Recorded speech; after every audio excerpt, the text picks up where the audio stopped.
शागिर्दों ने नई आने वाली टीचर से पूछा कि टीचर आपने अभी तक शादी क्यों नहीं की। तो टीचर ने अपने शागिर्दों से कहा कि एक औरत की 5 बेटियां थी।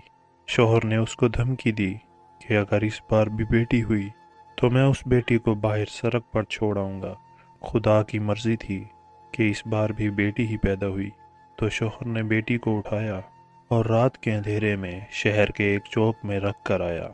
माँ पूरी रात उस शख्सी बच्ची के लिए दुआ करती रही और बेटी को खुदा के सुपुर्द कर दिया।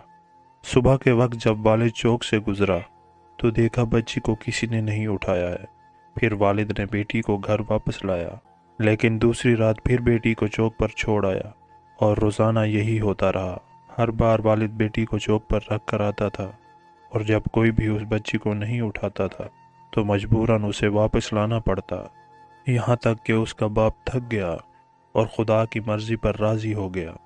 और फिर खुदा ने कुछ ऐसा किया कि 1 साल बाद बेटा पैदा हुआ, लेकिन चंद दिन बाद बेटियों में से एक बेटी की मौत हो गई।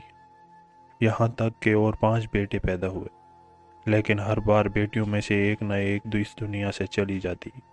सिर्फ एक ही बेटी जिंदा बची, और वो बेटी बची थी जिससे उसका बाप जान छुड़ाना चाहता था। माँ भी इस दुनिया से चली गई। इधर 5 बेटे और एक बेटी बड़े हो गए। पता है वो बेटी जो जिंदा बची थी वो कौन थी? वो मैं हूँ।